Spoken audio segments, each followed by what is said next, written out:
Quiero empezar, amada iglesia, con lo que está pasando en Gaza, ¿verdad?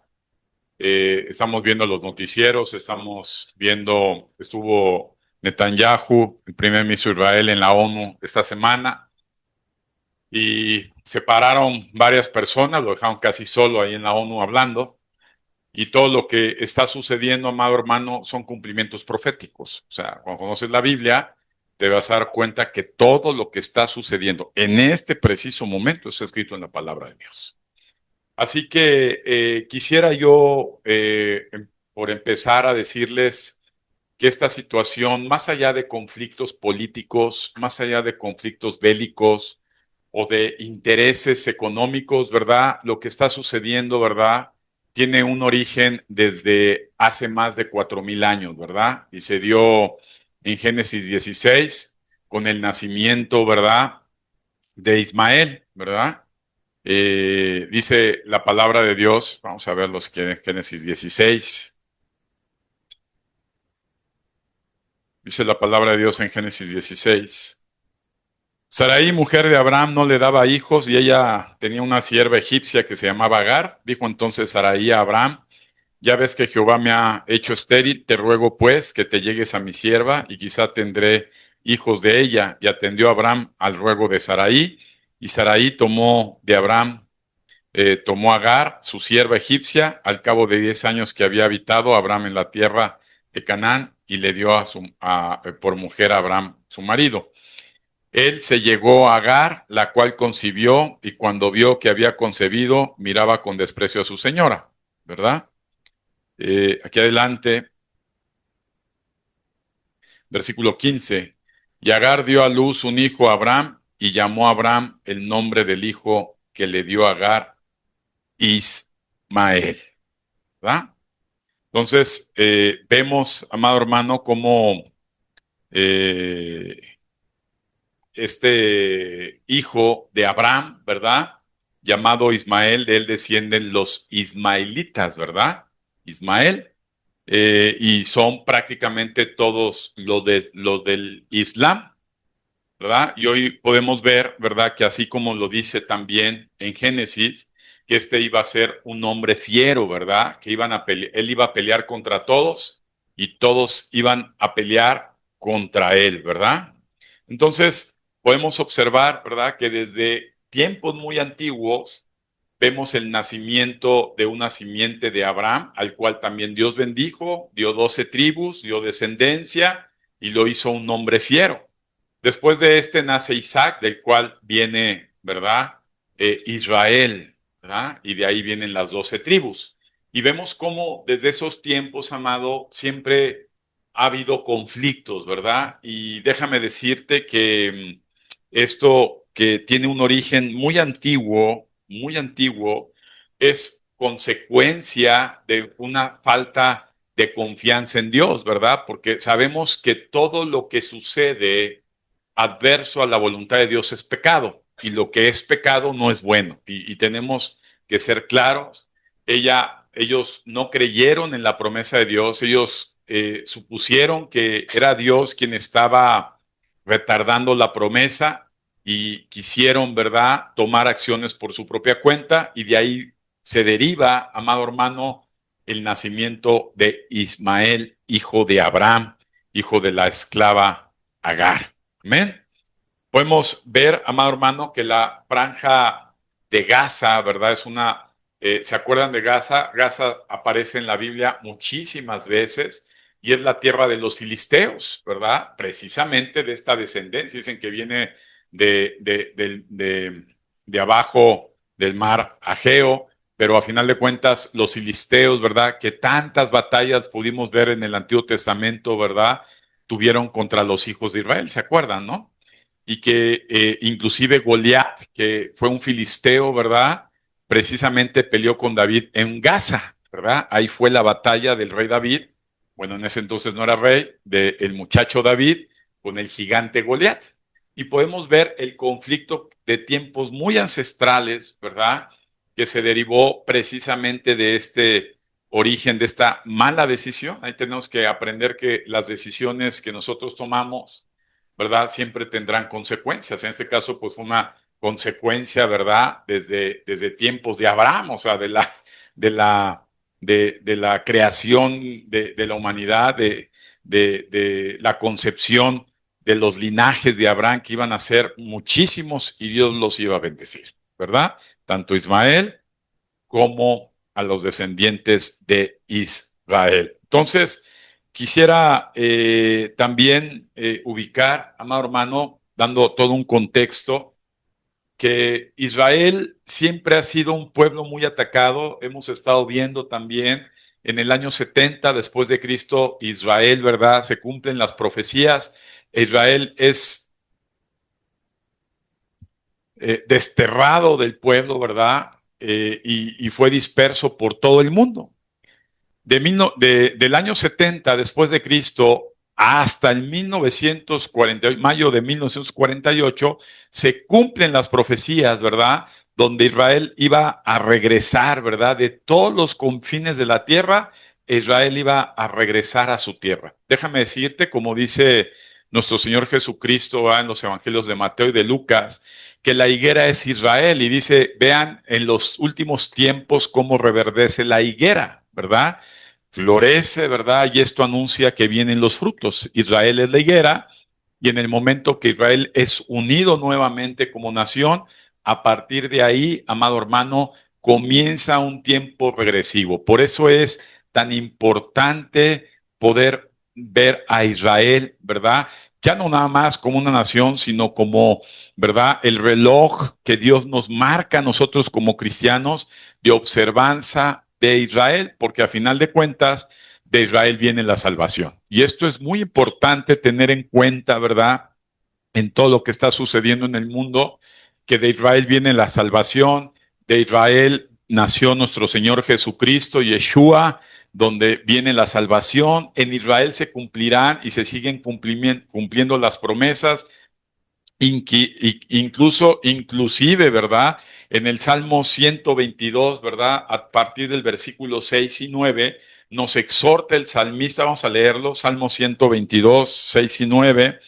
Pidan en oración por la paz de Jerusalén, que vivan en paz los que te aman y que haya paz dentro de tus murallas y tranquilidad en tus fortalezas, por el bien de mis hermanos y vecinos, digo ahora, que haya paz en ti, por el bien del templo del Señor, nuestro Dios, buscaré tu bienestar. Qué hermoso, ¿verdad? Entonces, es importante pedir en oración, amado hermano, por la paz de Israel, porque cuando hay paz en Israel, déjame decirte que esta guerra, ¿verdad? No comenzó ahorita, ¿verdad? Ni comenzó siquiera cuando Ismael fue junto con su madre Agar expulsados por Sara, ¿verdad? Del campamento, y Dios los ubicó en otro lugar.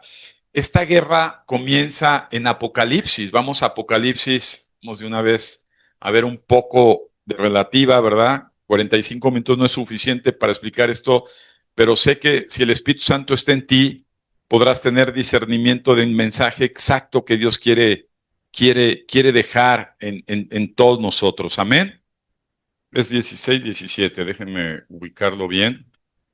Apocalipsis, más atrás, es Apocalipsis 12.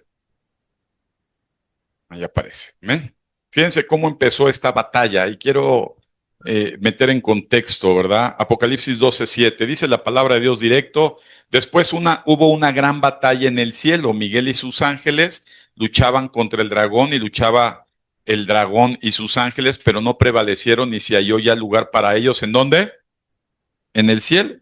Y fue lanzado fuera el gran dragón y la serpiente antigua que se llama Diablo y Satanás, el cual engaña al mundo entero, y fue arrojado a la tierra y sus ángeles fueron arrojados con él. Esta batalla, ¿verdad? Ya se dio. O sea, tenemos que entrar en contexto. En Apocalipsis, pues esta batalla ya se dio. Peleó Miguel con sus ángeles, ¿verdad? Y derrotan a Satanás y a los demonios y los echan a la tierra, ¿verdad? Y quiero entrar ya un poco más en contexto, que esta guerra, amado hermano, viene porque Satanás siempre se va a oponer a todo el plan de Dios. Y siempre, desde tiempos muy antiguos, ¿verdad? uno de los planes de Dios, ¿verdad? Era bendecir al pueblo escogido de Dios, que fue Israel. E Israel, en el cual todos los profetas anunciaron el nacimiento de la salvación de todos, de todo el mundo, ha sido un pueblo que desde muchos años atrás ha sido atacado. De hecho, en el holocausto nazi, ¿verdad? Con Adolfo Hitler, vimos cómo tuvieron más de 6 millones de judíos, ¿verdad? Un fin horrible y espantoso. Y que después, a través de los años, ¿verdad? Vimos la guerra de los 6 días, cómo atacaron también ferozmente el grupo islámico de la zona a Israel. Y nuevamente en el 73 vuelven a atacar a Israel. Y luego en el 2005 Israel cede la ocupación que había conquistado en la guerra de los 6 días de Gaza como un acto de buena fe.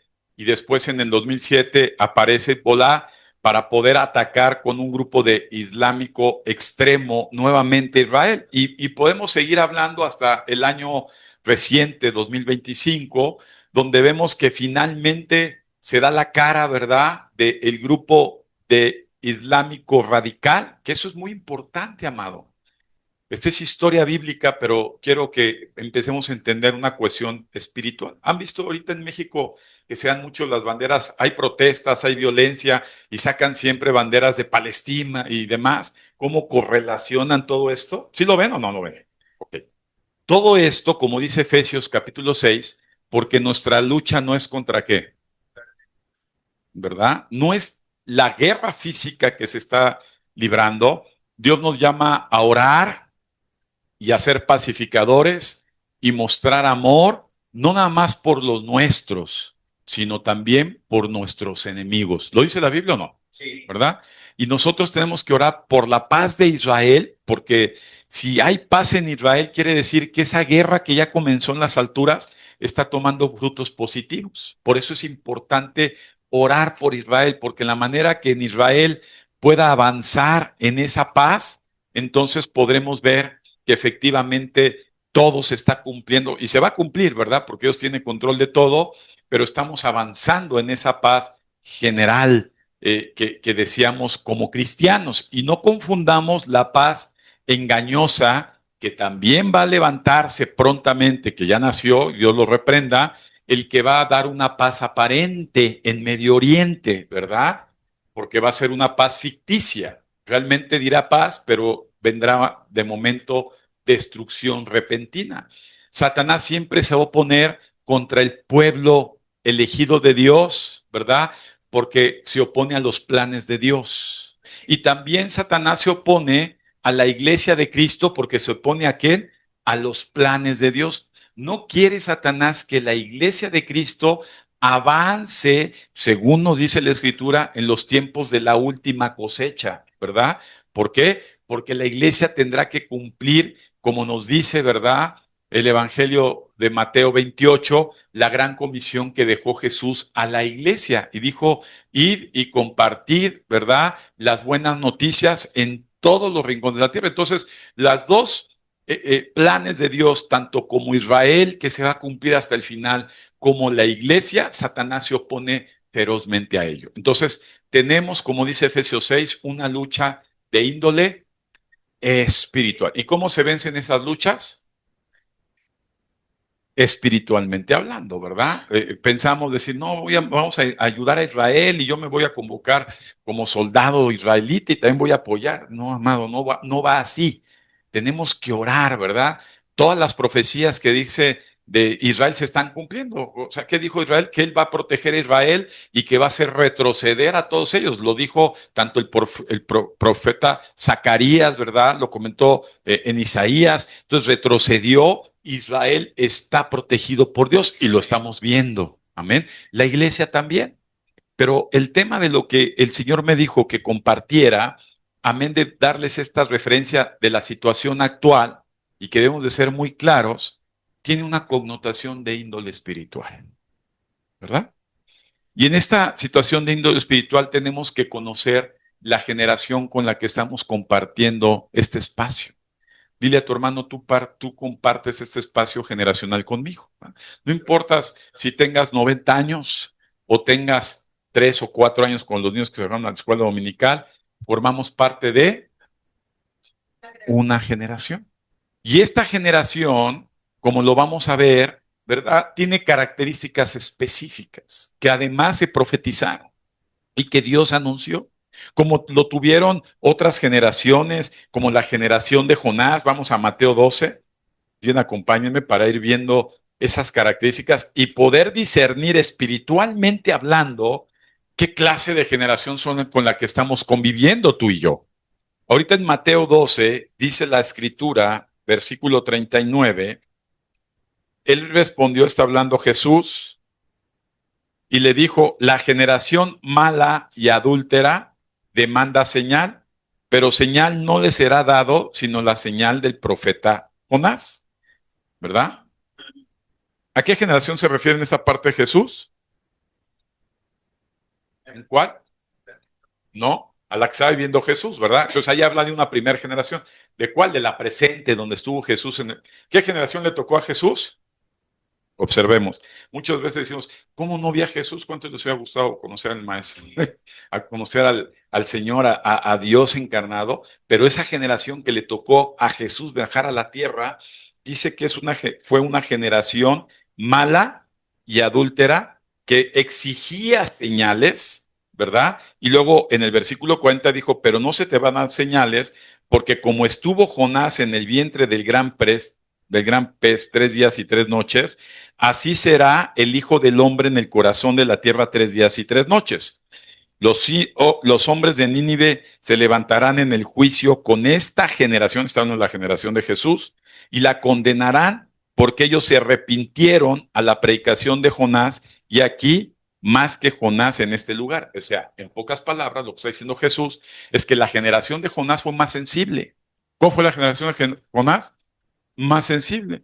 Jonás fue un desobediente profeta que huyó, pero que a final de cuentas, ¿cuál fue el mensaje de Jonás? Arrepiéntanse porque llega el Señor. Nada más. ¿Qué hizo? Nada más. Pero la generación que le tocó a Jesús, ellos exigían, yo quiero ver milagros, yo quiero ver señales, yo quiero ver efectivamente pruebas contundentes para entonces creer. Entonces Jesús les dijo, no se les va a dar más señales que las del profeta Jonás, porque aquí me tienen a mí. Y la señal más grande que recibió esa generación, la más grande que recibió esa generación fue la resurrección de Jesús.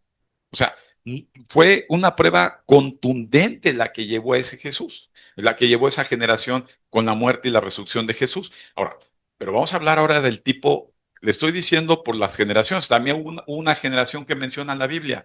¿Cuál fue la generación de Noé, por ejemplo? La generación de Noé, como menciona Lucas, vamos a Lucas, vamos referenciándolo rápidamente, Lucas 17, la generación de Noé fue una generación también complicada, ¿verdad?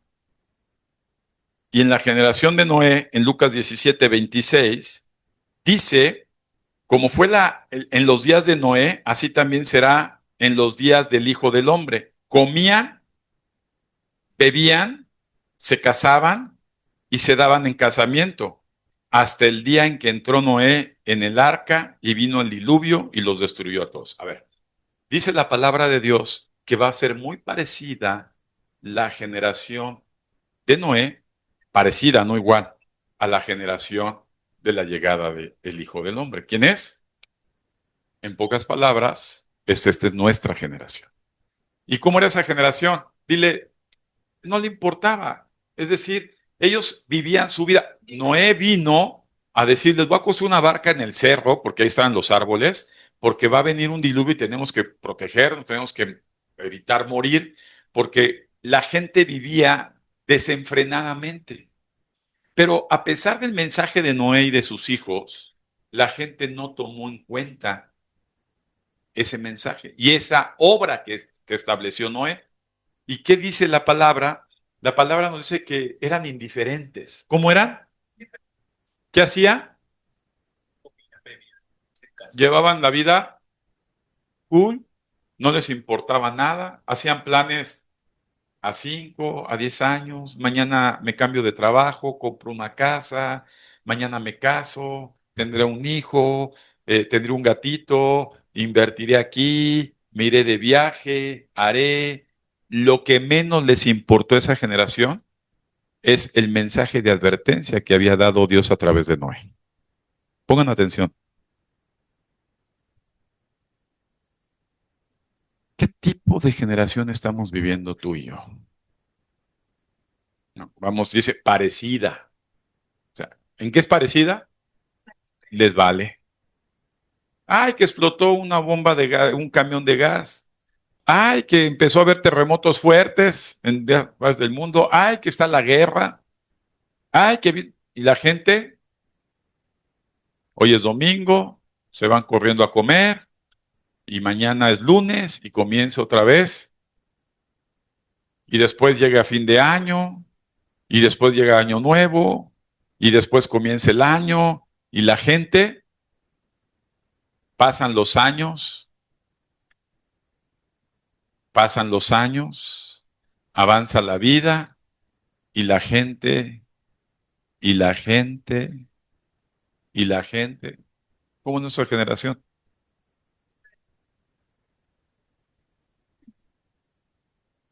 Los niños crecen, los jóvenes se hacen adultos, los adultos se hacen viejos, los viejos se mueren, los bebés nacen, la vida sigue y la generación es, mucho cuidado, cuando tenemos una advertencia. Ese es el tema. O sea, digo, si no hubiera una advertencia, pues relájate. Hay una, dile a tu hermano, Jesús regresa por los suyos. ¿Cómo debería de estar ante una gran advertencia? O sea, no era una advertencia de un diluvio, no es una advertencia de una destrucción de una ciudad, es una advertencia de un reseteo completo de toda la humanidad. Regresa Jesús. Ahora, ¿cómo debería, y ahí te lo dejo de tarea, cómo debería ser la actitud de una generación sensata, sensible, obediente, confiada a la voz de Dios? Y a partir de ahí podemos ver cómo estamos viviendo. Amén. Ahora, quiero que veamos, por ejemplo, en primera carta de Timoteo, el apóstol Pablo, inspirado por el Espíritu Santo, vámonos a la primera carta de Timoteo, amén, 4:1. Pero el Espíritu dice claramente que en los postreros tiempos, en los últimos tiempos, algunos, ¿qué pasará? ¿Qué tipo de generación somos? Apostatarán de la fe, escuchando espíritus engañadores y a doctrinas de demonios, por la hipocresía de mentirosos, subraya la palabra mentira, porque Dios me dijo la característica de esta generación. Es una generación mentirosa. Uy, estaba orando y digo, ¿qué tipo de generación somos? ¿Verdad? Sí, sí sé que el amor de muchos se enfría, que mentirosa. ¿Qué es una mentira? Algo que aparenta primeramente ser verdad, pero termina siendo un engaño.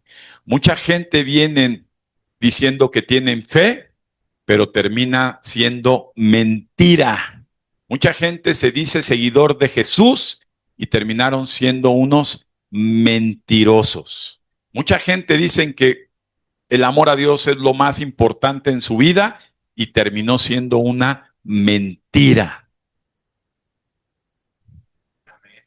Está fuerte eso. Es una generación mentirosa. Qué duro. ¿Y qué vemos en el mundo? ¿Qué vemos en todos lados?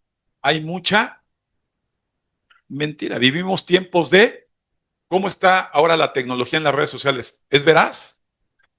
Hay mucha. ¿Cómo está el sistema mercantil comercial? Compré un perfume, dije, ay, qué padre, perfume a buen precio.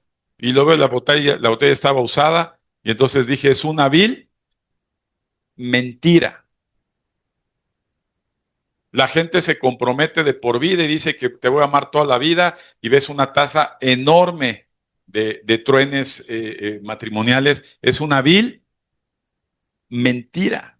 Las iglesias, ya cambió la generación espiritualmente hablando. Ya no es la iglesia de los grandes avivamientos de los años 60, de los años 70. A mí todavía me tocó, ¿verdad? La generación de una iglesia de los años 90, donde todavía traíamos una sinergia y había gozo en la gente, había expectación, había, había alegría, había entusiasmo. Y conocí, Dios me permitió conocer gente de verdad, hermanos de verdad. ¿Qué? A ver, otra vez. Me permitió Dios conocer hermanos de verdad, porque hoy ya no hay hermanos de verdad. Me permitió conocer pastores de verdad, porque hay muy pocos pastores hoy de verdad.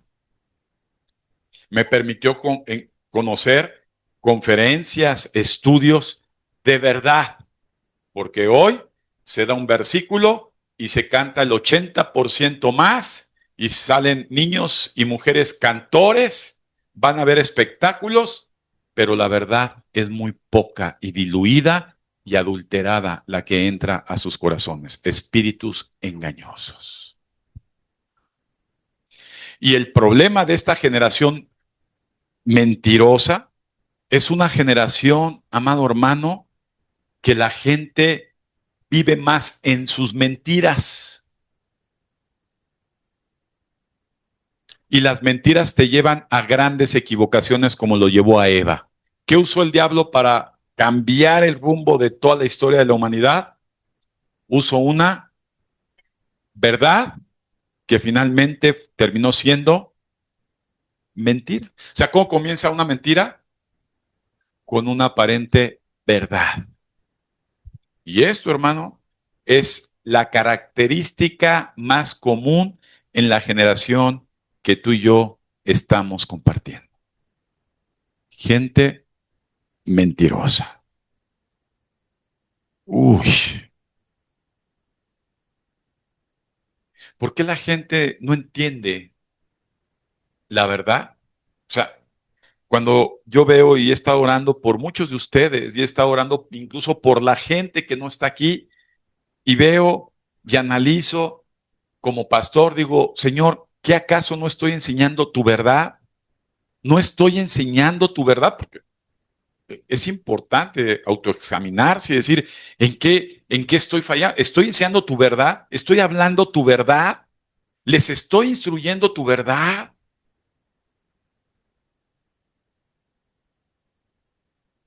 Porque como pastor luego te frustras porque dices, ¿por qué no está haciendo efecto? O sea, ¿por qué? Porque estás enseñando tu verdad y la gente recibe tu verdad, la verdad te hará vivir, porque es una consecuencia de la verdad, la libertad. Libertad del temor, la libertad de la preocupación, la libertad del perjuicio, la libertad del temor, la libertad del odio, la libertad. Pero cuando la gente no vive en esa libertad de confianza en Dios, que es libertad, no esclavos al trabajo, no esclavos a las circunstancias. Hoy mucha gente no vive porque están esclavos a las circunstancias que le sucedieron en su diario vivir. Dices, oye, por eso dejaste de venir a la verdad. Jesús fue muy contundente cuando decía, es que ven y sígueme. ¿Qué decía Jesús? Ven y escucha, escucha la verdad. ¿Y qué decía la gente? Es que sabes que hubo un buen pretexto, se murió mi papá. Y Jesús le dijo, déjalo, tú ven y sígueme. Hoy la gente, porque hubo un maratón, porque hubo una gran lluvia, porque hubo falta de luz, porque hubo una manifestación, porque hubo, hubo,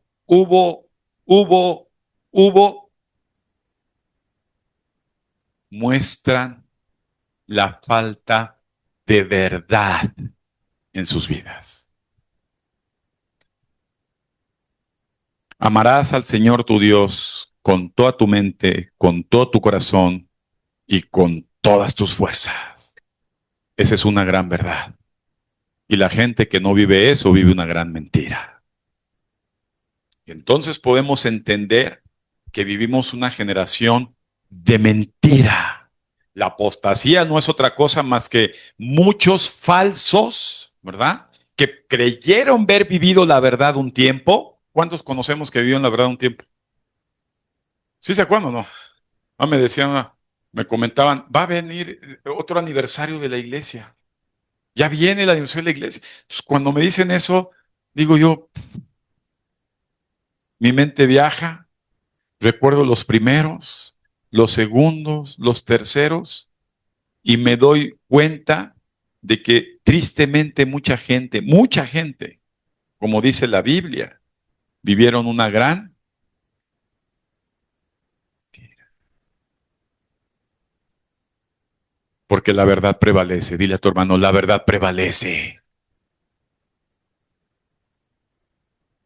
La mentira no. ¿Estamos? Entonces, ¿qué haremos ante esto? Porque lo que está sucediendo es que aún, ¿verdad? En muchos todavía de esta generación que queda, porque dice la palabra de Dios, y los que perseveren, o sea, cuando habla de perseverancia, los que perseveren, o sea, que no es natural, o sea, yo me conozco a Cristo, me conecto a Cristo, y yo de Cristo ya no me suelto. ¿Cuántos piensan así que ya de Cristo nadie se suelta? Es más, para muchos la pandemia fue algo maravilloso porque se amarraron más a Cristo. ¿Por qué? Les quitaron de muchos distractores. Pero para los que vivían en la verdad, para los mentirosos, eso fue un buen pretexto para salir, porque no había verdad en ellos. Como les decía Jesús, no hay verdad en ti. Eso es fuerte. Y entonces decimos, ¿qué efecto está llevando la verdad? Porque la verdad, amado hermano, te hace prevalecer, te hace avanzar, te hace crecer, te hace perdonar, te hace amar, te hace orar, te hace ayunar, te hace interceder y muy importante, te hace cambiar. Porque si no hay verdad, entonces hay engaño, hay falsedad. ¿Alguien le ha tocado un papel, un billete falso? ¿No? Se ve verdadero. O sea, a mí me ha tocado un billete de una denominación alta. Y, ay, qué padre, ahorita aquí tengo para pagar.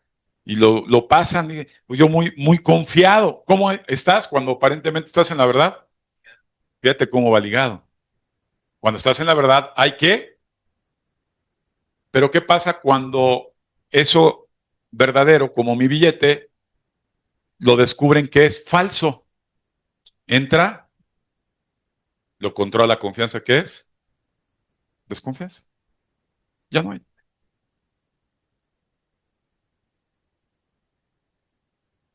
Generación de mentira en estos tiempos. Por eso, pocos, pues uno entendía, yo dije, es que no puede ser. No son los muchos, los pocos, es decir, son pocos los verdaderos. Porque Jesús viene por los verdaderos. Jesús viene por la gente genuina, por la gente de verdad que ama a Dios, que ama su palabra, que se nutre en su verdad, que se alimenta en su verdad, que cambie en su verdad. Pero como dice la palabra de Dios y nos habla de muchas cosas, ¿verdad? Eh, Fíjate, Apocalipsis 21:8 dice, pero los cobardes, fíjate cómo dice Apocalipsis, ya estamos hablando de la sentencia final. Los cobardes, los incrédulos, los abominables, los homicidas, los fornicarios, los hechiceros, los idólatras y todos los mentirosos. ¿Qué pasará? Tendrán su parte en el lago que arde con fuego y azufre, que es la muerte segura. O sea, a final de cuentas, la mentira es un identificador claro de los que no son hijos de Dios. porque Dios es Padre de verdad.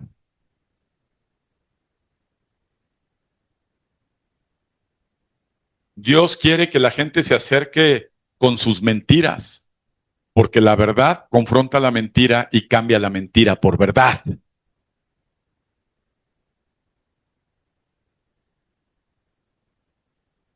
Nadie puede ser engañado cuando vive en la verdad. Pero cuando no viven en la verdad, sino viven en una mentira que parece verdad, terminan siendo engañados, porque no hay verdad en ellos. Entonces, tenemos que aprender a gestarnos en la verdad, ser gente genuina, gente verdadera. Yo, al igual que tú, comparto una generación en los negocios, en todos lados, donde la gente usa la mentira como una herramienta, como una arma, como un... Amado hermano, debemos aprender a ser gente de verdad como hijos de Dios. La verdad trae su propio peso, ¿ah? Pero la verdad nos hará libres de todo juicio. Y este mensaje, amado hermano, es un mensaje que debemos asimilar porque es un mensaje que, que Dios quería que compartiera el día de hoy. Que Dios sabía que necesitaba la gente conocer y la respuesta a mis oraciones y la respuesta a mis preguntas quedó muy clara. ¿Por qué la gente de escuchar tantas verdades no cambia? Porque vive en una gran mentira. Punto. La gente que cambia es la gente que empieza a vivir la verdad. Entonces tenemos que aprender. Ya no estamos en el momento de poder decirle a la gente que lleva años de ser expuesta a la verdad, años de ser expuesta a la verdad. Oye, es que tienes que orar, es que tienes que interceder, es que tienes que ayunar, es que tienes que compartir el evangelio, es que tienes que congregarte, es que tienes que perdonar.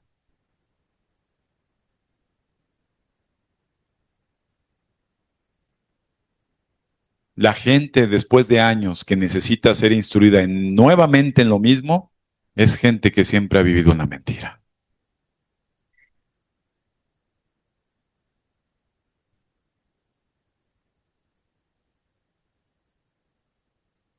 Iglesia, son tiempos en los que los verdaderos adoradores, ¿va? Ese versículo les gusta mucho, me acuerdo un grupo de adoración y de alabanza y que venían con una oración en los años principios del 2000, ¿verdad?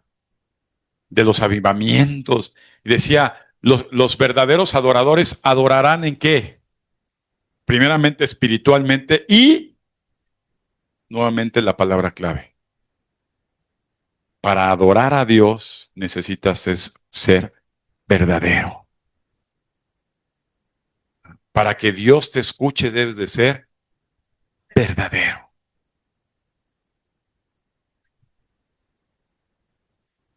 Y este mensaje, sé que es un mensaje para la congregación y para todas las que nos escuchen, porque compartimos ¿qué? La misma generación. ¿Se acuerdan que les comenté que me encontré un hermano de hace años y yo decía, este sigue en el camino, sigue en la verdad? Me hablaron muchas mentiras de él, porque me hablaron muchas mentiras de él y yo lo vi. Nadie me cuenta, yo lo vi, está en la verdad.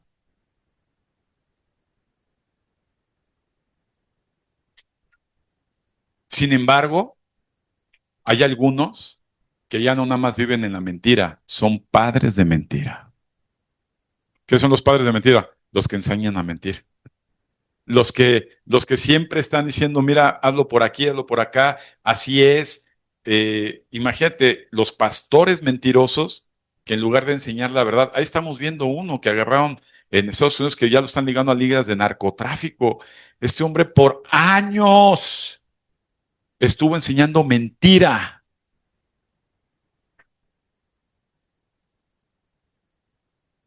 Me comentaba un hermano, es que ya van a abrir una congregación aquí y es un familiar. Dije, hay que calar que sea verdad.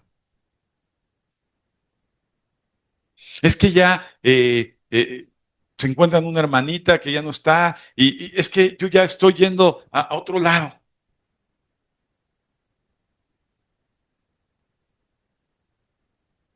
Mira a tu hermano, asegúrate que vives en la verdad. La verdad te hará tomar las decisiones correctas.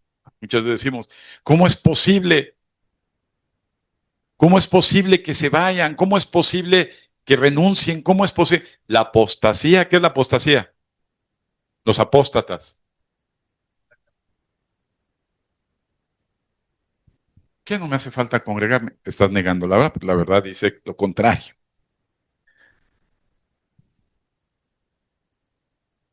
Es que estoy negando a la obra, al ministerio, a la iglesia. Estás siendo fuente de la mentira y el engaño, porque la verdad dice exactamente lo contrario. Imagínate, amado hermano, que prevaleciera la verdad. La verdad traería unidad. La verdad traería más gente que quiere vivir en la verdad. ¿Cuánta gente ha traído gente que permanezca en la verdad? Porque la verdad trae verdad. La mentira no puede traer verdad. O sea, yo no puedo pensar evangelizar a una persona con engaños. Mira, te voy a decir que sí, vamos a andar de novios o de novia, pero si vienes a escuchar, eso es una mentira. Mira, si vienes, te van a prestar el dinero que necesitas. Esa es una mentira. Mira, si vienes, de verdad no necesitas ponerte votos ni nada, te vas a rejuvenecer. Esa es una verdad. Pero es a través de una constancia. ¿Sí estamos? Vivimos una generación. ¿Qué tipo de generación es la nuestra? ¿Por qué Dios está tan enfocado en transmitirnos que estemos bien convencidos qué tipo de sociedad es con la que estamos conviviendo?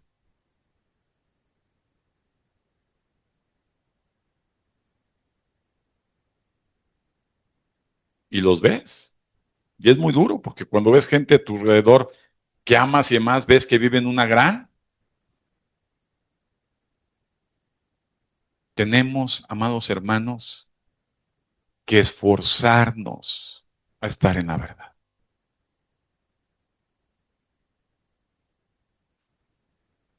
Que nuestras decisiones sean decisiones basadas en la verdad. Oye, pastor, es que ya no voy a poder ir porque ya mi trabajo me exige no poder estar ahí. Vives una mentira. Pastor, y voy a dejar de ir porque fíjese que la persona que me ligué, me voy a casar con ella, pero lo estoy convirtiendo a Cristo. Por eso voy a irme, pero para volver a regresar después. Eso es una gran mentira. Porque la Biblia dice que se hagan ellos a ti, no tú a ellos. Pastor, es que sabe que prefiero quedarme en casa a enseñarle a mi hijo o a mi hija la verdad de Dios para que esté bien preparado para llegar a integrarnos. Eso es una vil mentira.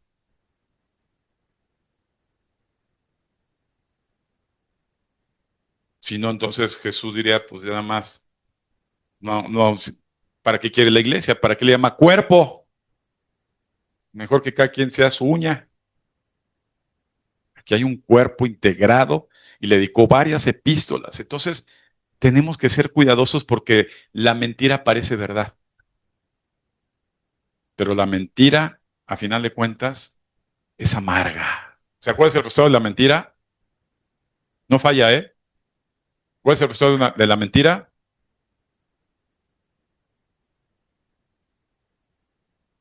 Amarga, dura, cruel, dolor, quebranto. Pero la verdad es vida, es dulce, es paz, ¿verdad? Es libre. Amén. Amor. Entonces, no quisiera Filipenses 4:8, por lo demás, hermanos, todo lo que es verdadero, todo lo honesto, todo lo justo, todo lo puro, todo lo amable, todo lo que es de buen nombre, si hay virtud alguna, si algo digno de alabanza, en esto piense, no piense en otra cosa, porque esta generación piensa totalmente al revés. Repítanlo. Mira, vamos otra vez a repetirlo. Escucha el versículo.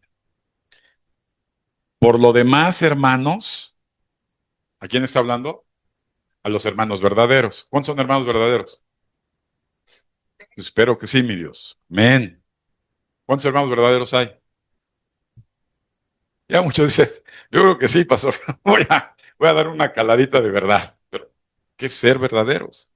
Dice, por lo demás, hermanos, todo lo que es verdadero, todo lo que es verdadero, todo lo que es verdadero, todo.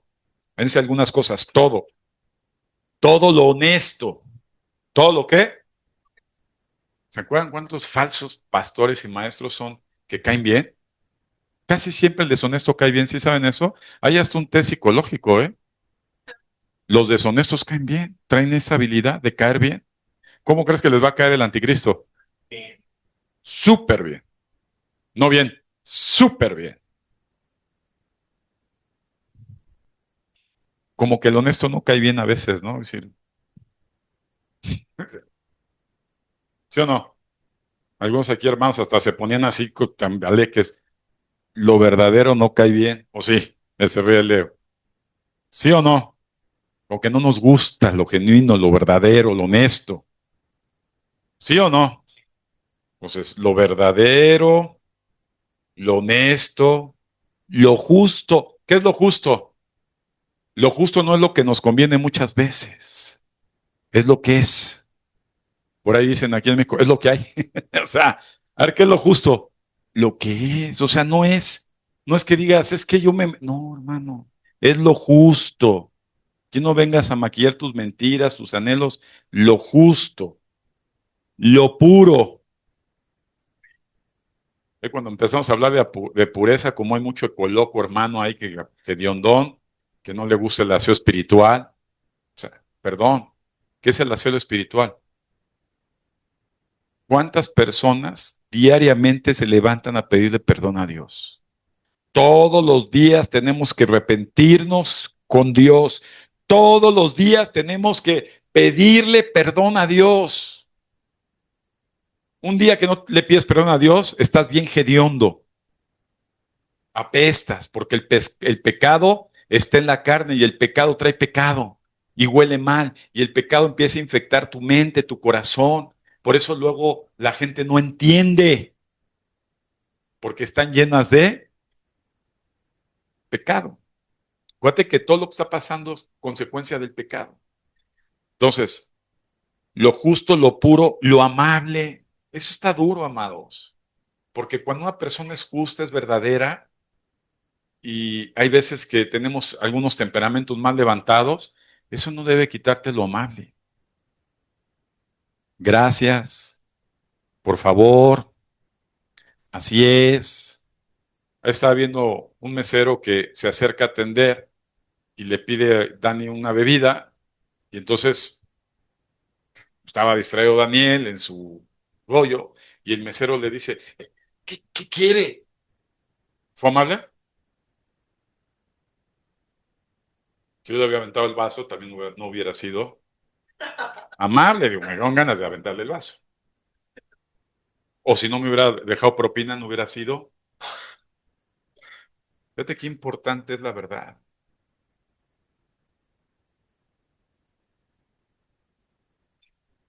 Todo lo que es de buen nombre, si hay virtud alguna, si hay algo digno de alabanza, en eso, voltea a verme.